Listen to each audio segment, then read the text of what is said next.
Giant stone jars litter this plain in Indochina. Who put them there? What were they for? Can science unlock the secrets of the Plain of Jars? In Turkey, can this man cast light on the lost art of the ancient architects? Is their knowledge hidden in the stones? Does this find under the Californian Sea prove that long before Columbus, the Chinese discovered America? Mysteries from the files of Arthur C. Clarke, author of 2001 and inventor of the communications satellite. Now in retreat in Sri Lanka, he ponders the riddles of this and other worlds.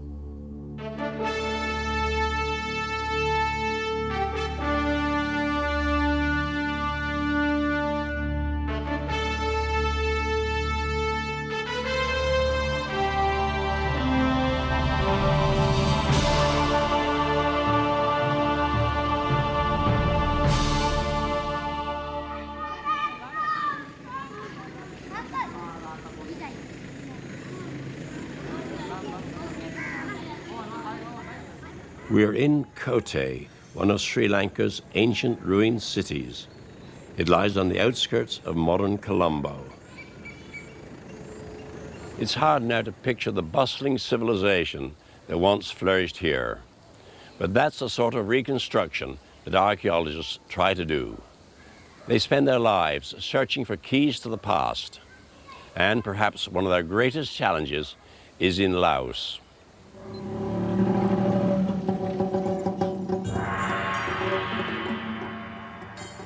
The fabulous temples and golden statues of Vientiane hide an even greater treasure. For Tongsa Sayavatham, a journey to the strangest place in Indochina begins with this jar. The Plain of Jars is a large area where thousands of jars have been lying there for more than 2,000 years now. And no one knows exactly who made them, why they were made. And there are a lot of mysterious things about these jars.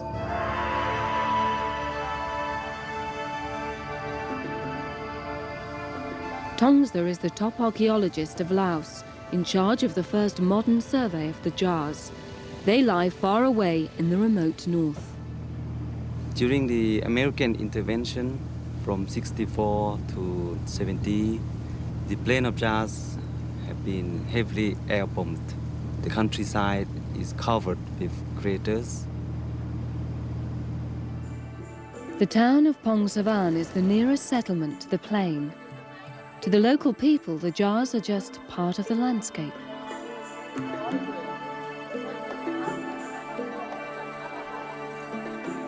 The jars are scattered over 600 square miles. In the province of Siang Khwaang, there are about 20 sites where there are jars. But this site is the biggest. It is called Ban Ang. There are more than 250 jars in this site. The jars here in Ban Ang are made of sandstone, but in other sites they are made of quartz. But the interesting thing is that this rock is not available around the sites. In the 1930s, a pioneering study was undertaken by French archaeologist Madeleine Kalani. An intrepid traveller, she made 3 expeditions to Laos. She counted, measured and mapped the jars, but never managed to uncover all of their secrets. She could find no trace of where the jar builders lived. The shape is also very interesting because it's not a regular shape. You can't roll a jar. It won't be easy to roll a jar. It's irregular. There is a large variety of shapes too. All of them are different. Helped by local state archaeologists, Tongsa begins his fieldwork by checking Kalani's findings. At 10 feet in height, this proves to be the largest jar of all. Tongsa finds more questions than answers. In this site, we have found one lid. But why only one lid when we have 250 jars? And the shape, the size, don't fit to any of the jar. So another theory said that it might be an offering table rather than a lid.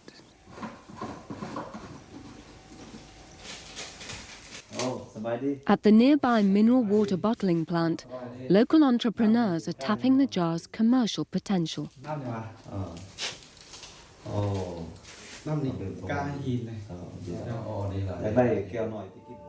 Legend says that the jars were vats for rice wine at a party held by a Chinese warlord to celebrate a victory in battle. Other stories say they were cocktail glasses for giants. But Tongsa thinks that Madeleine Kalani had the best idea. My feeling is that this site is funeral site. It's a graveyard. There is a large cave with two man-made openings on its roof. And there is a theory which I support, suggesting that it used to be a crematorium and remains were kept in the jars. And we'll have to look for these remains. The Plain of Jars, it's unique of its kind. It's very valuable cultural site. It's a place full of mysteries and questions, and we are just trying to find the answers to them. What an extraordinary place. I wonder if the people of the future will be as puzzled by the bomb craters as we are by the jars. The only thing that would clear up this frustrating mystery would be some kind of written document explaining why people created it. And that's very unlikely now. But sometimes archaeologists do find surprising answers, often against most formidable odds.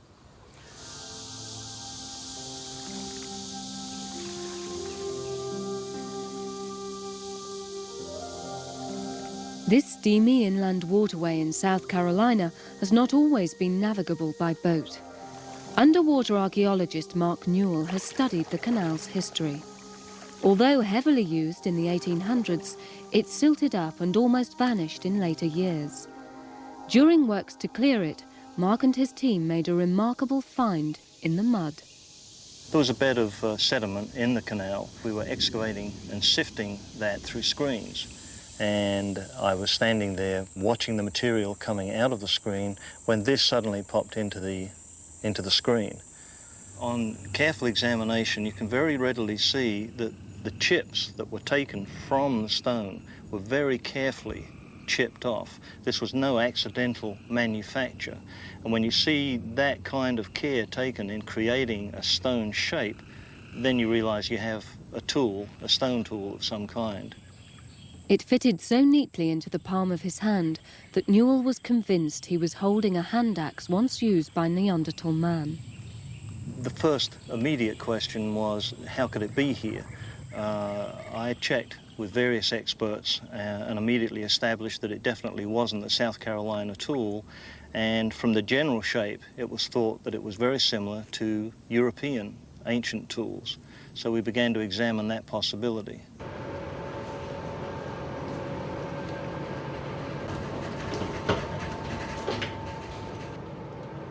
The trail led him to the British Museum and its vast storeroom of Stone Age implements. Oh, sorry, good. I forgot here. Oh, yes. The boxes contain specimens of every type of prehistoric tool. Yeah, so those contrast nice. Thank you. Jill Cook has years of experience in identifying and dating them. Mark Newell turned up on the doorstep one afternoon in 1989, opened the box and said, "Have you ever seen anything like this before?" And I said, "Well, no, not from South Carolina, but certainly from Europe." Jill Cook recognised telltale markings that told her the axe was carved over 200,000 years ago. She suspected it came from France. I advised Mark to take it to a geologist who would be able to identify all the little microorganisms in the raw material which will indicate where the flint might have come from.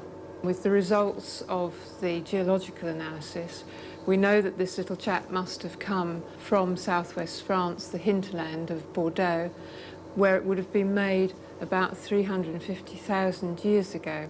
Our problem is, how did it end up in South Carolina in the 18th century? The trail led back to Charleston. The search for clues took Mark Newell to the city's private library.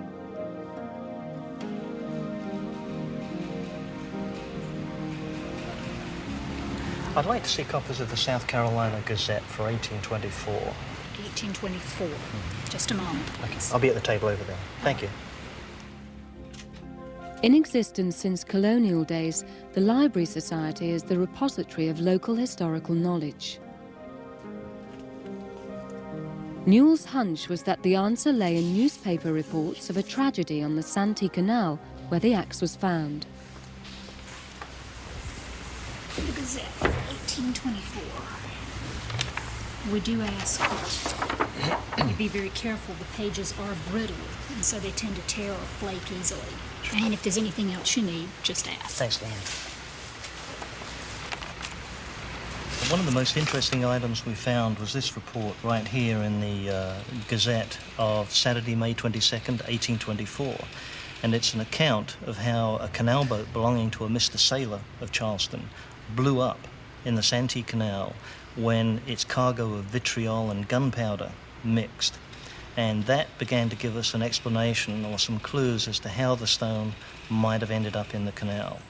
The small vessels that plied the canal in those days carried rocks and stones as ballast.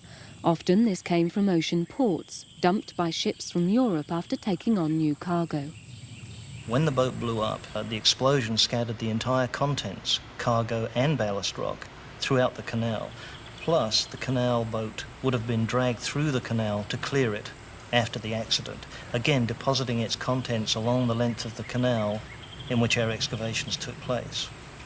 For a 250,000-year-old Neanderthal chopper core to be transported from somewhere near the port of Bordeaux to Charleston, and from Charleston into the Santee Canal, and then to be discovered that many years later is pretty phenomenal. Off the coast of California, these divers know that beneath the waters of the Pacific, they will find puzzling archaeological treasures. Dive, dive, dive.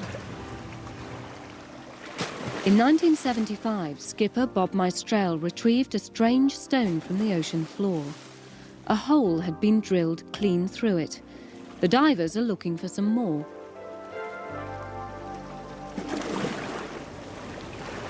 Bob, I've located the stone. We need the line to tie it off with now. The stones had obviously been carved deliberately. Experts recognized an uncanny resemblance to anchors used by fishermen in old China. Well, I don't think they're local because who would ever make a stone anchor when we had steel? You know, steel anchors have been around for years and years and years. I mean, it's quite a project to drill that hole through that rock. You take it into a guy that cuts cement pilings and stuff and ask him to drill a hole in that rock, you're going to pay me a lot of money. Get out away from it, Wayne. Hang on to it. Hang on to it as tight as you can. Why don't you, Chris, can you come up here? Okay, we got it. Meistrel thinks American history should be rewritten.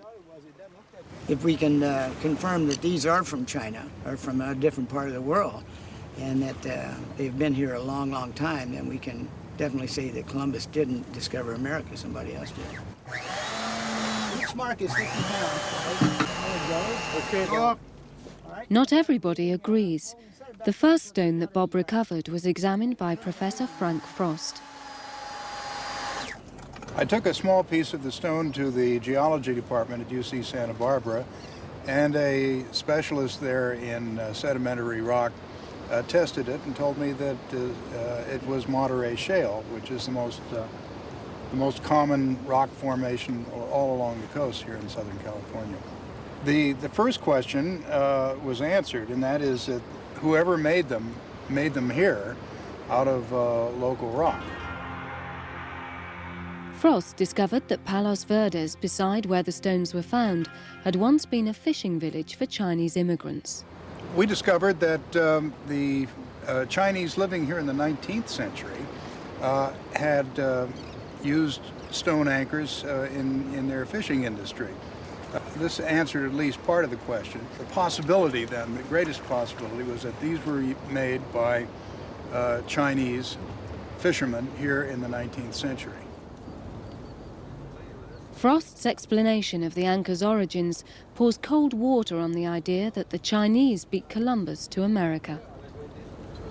On Columbus Day, regularly, there used to be a little sidebar in the paper saying, "But was Columbus first?" And then there would be all sorts of speculation about Orientals or Egyptians or Hittites or whatever. But no, to me, to my way of thinking, there is no evidence for a pre-Columbian discovery of America.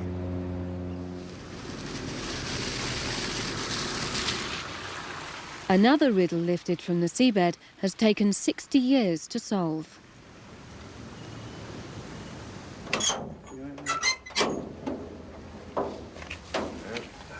These are ivory tusks. They're under investigation by underwater geologist David Long. Long has a favourite theory that the North Sea was once dry land and home to prehistoric animals. He read in the Times of 1934 that 2 ivory tusks had been hauled in the nets of a fishing vessel off the Shetland Islands. Professor Ritchie of Aberdeen University declared they had come from a mammoth. The owners of the fishing vessel were delighted with the publicity this brought to their fish shops. David Long was curious to know if the story was true.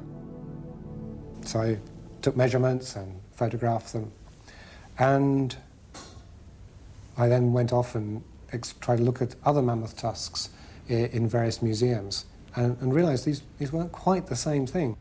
Long used a known mammoth tusk for comparison.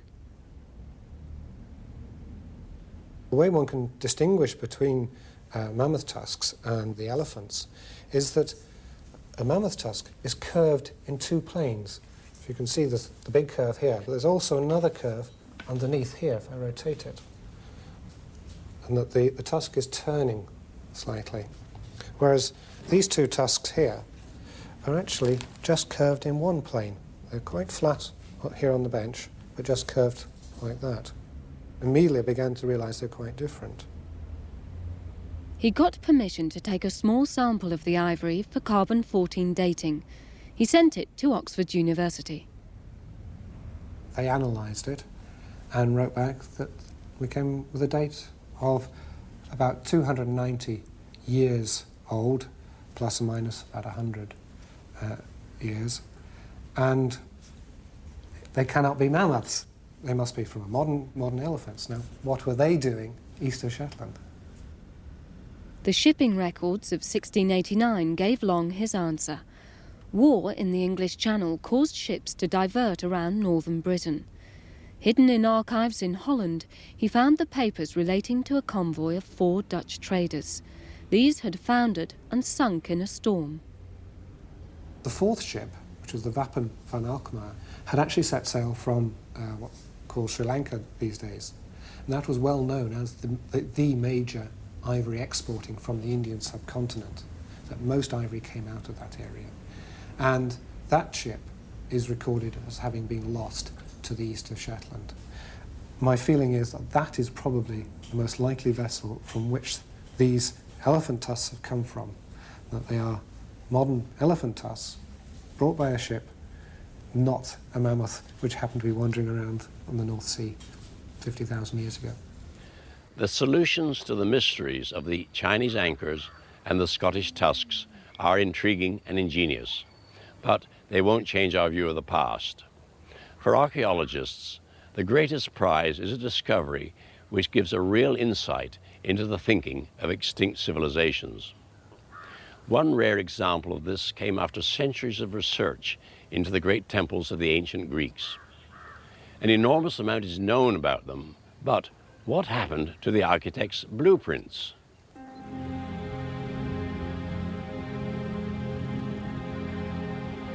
The Temple of Didyma in Turkey was built in honor of Apollo. The god of light, art and prophecy was said to have been conceived under a nearby laurel tree. For generations, tourists and archaeologists have been awed by the building's staggering beauty.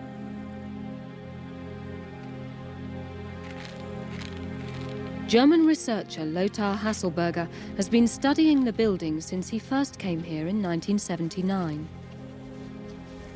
The architect, he was just genius, the amount of refinement that boils down here in fractions of inches.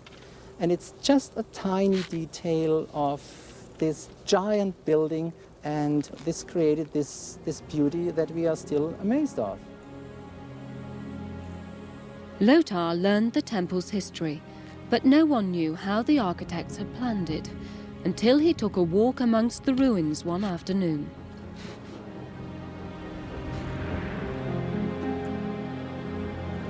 I was here one day just wandering around and looking at the wonderful and unparalleled construction, and all of a sudden I realized, my goodness, there are incised lines that all of a sudden melt together into quarter circle and semicircles and yet another sequence of quarter circles, exactly the way they are executed out in the temple. It showed up in such a brilliance and clarity that I had no doubts these are the one-to-one scale drawings of the construction plans for this very temple. To check his discovery, Lothar used mirrors to throw light onto the faint scratchings. He had found the blueprint for the columns. What we are looking at here, the outline, the bent outline of the shaft, that towards the bottom of the column ends in a profile, the quarter circle of which I'm following. And after a little step, it ends in a semicircular profile, where we can actually see even the center points for inserting the pair of dividers. Lothar drew out the plans. He found that the architects had altered their workings, but they were a perfect match for the finished pillars.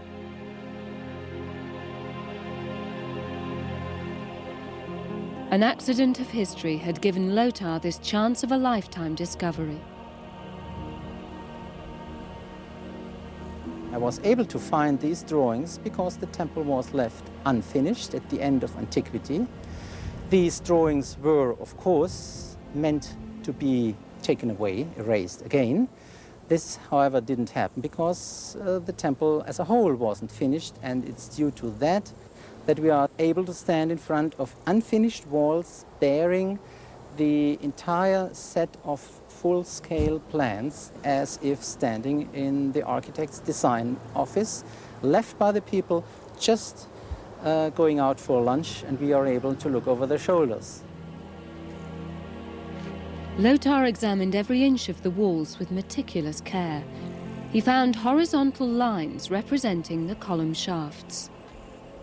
It's impossible to assume that the ancient master builders were exposed to this cumbersome procedure of reading their own plans.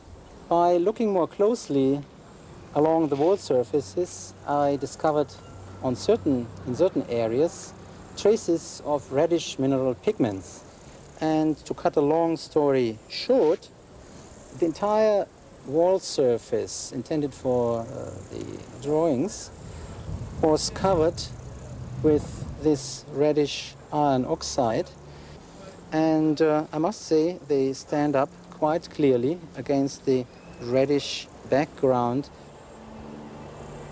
After having understood what I have seen, one thing was clear to me: this is a much more general answer than just resolving the design of this very temple. It's, on the whole, the answer of how Greek buildings had been designed. Well, the moral of these stories is this.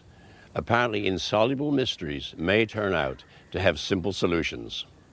But one thing is clear, the key to unlocking the past that you can't do without is good old-fashioned luck.